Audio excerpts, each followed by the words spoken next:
Magandang balita mga kapensyonado. Kumpirmado na mula sa SSS, may P12,500 payout na ipamimigay ngayong Oktubre 31 at may kasunod pang bagong update para sa Nobyembre 2025. Isa itong maagang pamasko para sa ating mga senior citizens, kaya siguraduhing panoorin mo ito hanggang dulo para malaman kung ikaw ba ay kabilang sa makatatanggap ng benepisyong ito. Ako po si Your Name mula sa Balita SSA Pensyon. Huwag kalimutang mag-subscribe at i-click ang bell icon para lagi kang updated sa mga bagong SSS at GSIS announcements. SSS Payout P12,500 kumpirmado. Oktubre 31 bayaran plus bagong update para sa seniors Nobyembre 2025. Mga kapensyonado, isang napakagandang balita na naman ang hatid ng Social Security System, SSS. Ngayong Oktubre, kumpirmado na mula sa opisyal na pahayag ng ahensya, may P12,500 payout na matatanggap ng mga pensioners sa darating na Oktubre 30, 2025. Ayon sa SSS, ito ay bahagi ng Advance Release program na layuning tulungan ang mga pensioners na maagang makapaghanda para sa mga gastusin sa Pasko at katapusan ng taon. Kasama sa halagang ito ang regular monthly pension, dagdag cash assistance, at ang unang bahagi ng 13th month bonus na ipamimigay sa Nobyembre. Sinabi ni SSS President Rolando, makasait na ipinag-utos ng pamahalaan ang maagang pagbabayad ng pensyon upang masiguro na walang senior citizen ang maiiwan o magkakaroon ng delay sa kanilang natatanggap na benepisyo. Dagdag pa niya, layunin namin na maibigay ang karampatang tulong bago pa man dumating ang panahon ng mataas na gastusin, lalo na ngayong papalapit na ang Pasko. Ang payout na P12,500 ay hindi pare-pareho para sa lahat. Ito ay nakabase sa monthly pension bracket ng bawat miyembro. Ang mga may mas mataas na contribution, history ay makatatanggap ng mas malaking halaga, habang ang iba naman ay tatanggap ng fixed incentive na nakapaloob sa year-end adjustment program. Sa panig ng mga pensioners, marami ang nagpaabot ng pasasalamat dahil sa maagang anunsyong ito. Ayon sa ilang senior citizens, malaking ginhawa ang maagang release dahil nakatutulong. Ito sa pagbabayad ng kuryente, gamot, at ang pang-araw-araw na pangangailangan. Isa sa kanila, si Lola Anita mula sa Quezon City, ang nagsabing, malaking tulong talaga yung maaga naming natatanggap ang pensyon kasi hindi na kailangang mangutang bago magpasko. Samantala, pinaalalahanan ng SSS ang lahat ng pensioners na siguraduhing updated ang kanilang bank account or e-wallet details upang maiwasan ang delay sa pagpasok ng payout. Sa mga nakaranas ng pending transactions noong mga nakaraang buwan, tiniyak ng ahensya na lahat ng problema sa system ay naresolba na sa bagong payment platform.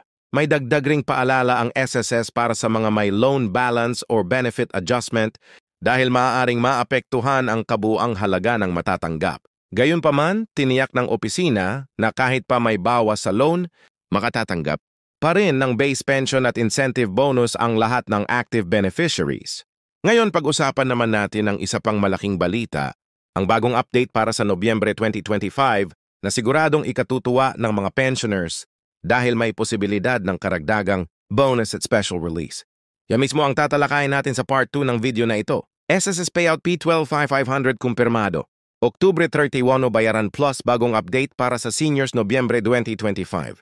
Ngayong nalaman na natin ang tungkol sa 12,500 payout ngayong Oktubre 31. Pag-usapan naman natin ang bagong sorpresa ng SSS para sa buwan ng Nobyembre 2025.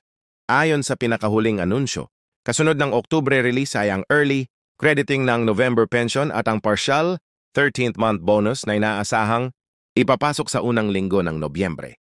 Ibig sabihin, ang mga pensioners ay maaaring makatanggap ng dalawang deposit, una sa Oktubre 31 at isa pa sa unang linggo ng Nobyembre.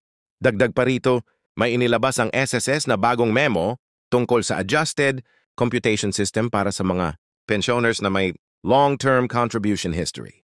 Ibig sabihin, posibleng magkaroon ng kaunting pagtaas sa buwan ng pensyon ng mga senior na may mahigit 20 taon ng hulog. Ang pag-update na ito ay bahagi ng modernization program ng SSS na layuning gawing mas accurate, transparent, at mabilis ang proseso ng benepisyo. Sa panig naman ng mga senior citizens, marami ang natuwa dahil sa maagang paglabas ng kanilang pensyon. Ayon sa mga pahayag online, malaking tulong. Ito lalo na sa mga nakatatanda na umaasa lamang sa pensyon para sa kanilang pang-araw-araw na gastusin. Marami rin ang nagsabing ito ang pinakamagandang balita bago magpasko dahil mas maaga nilang maibibili ang mga kailangan ng kanilang pamilya. Sinabi rin ng ilang opisyal ng SSS na hindi lang ito one-time adjustment. Plano nilang gawing regular ang advance release ng pension tuwing huling quarter ng taon upang matiyak na ang mga retirees ay hindi na kailangang maghintay hanggang Disyembre para sa kanilang 13th month pay o Christmas bonus. Bukod sa payout, tiniyak ng SSS na patuloy din ang pag-roll out ng mga bagong features sa My.SS online portal, kabilang ang real-time viewing ng payment status, automatic pension calculator, at mobile notifications para sa mga release updates. Sa ganitong paraan, mas madali nang masusubaybayan ng mga pensioners ang status ng kanilang benepisyo kahit hindi na sila pumunta sa branch. Para naman sa mga pensioners na may mga unclaimed or delayed benefits, may inilunsad ang SSS na auto-revalidation program kung saan automatikong i-review at ibabalik ang mga benepisyong hindi pa na ipapasok sa kanilang account. Ibig sabihin walang mawawala at walang maiiwan. Sa kabuuan, ang 12,500 payout na ito ay hindi lang dagdag sa bulsa ng mga pensioners. Ito ay simbolo ng pagpapahalaga ng pamahalaan sa ating mga nakatatanda. Sa panahon kung saan patuloy ang pagtaas ng presyo ng bilihin at gamot, malaking tulong ito para maibsan. Hangaping araw-araw na gastusin ng ating mga lolo't lola. Kaya mga kapensyonado, siguraduhin ninyong na-validate na ang inyong account at updated ang inyong bank details. Dahil sa darating na Oktubre 31 at Nobyembre 2025, baka isa ka na sa mga unang makatanggap ng 12,500 payout at bonus update. At syempre, huwag kalimutang mag-subscribe dito sa Balita SSA. Pensyon para lagi kang unang makaalam ng mga bagong anunsyo mula sa SSS, GSIS at DSWD. Dito, tinitiyak naming maipaparating agad sa inyo ang mga pinakabagong updates, schedule at benepisyo para sa lahat ng pensioners sa buong bansa. Ako po si Your Name at ito ang Balita SSA Pensyon. Tandaan, ang kaalaman ay kapangyarihan at ang pensyon mo ay karapatan mo. Maraming salamat po at mabuhay ang ating mga senior citizens.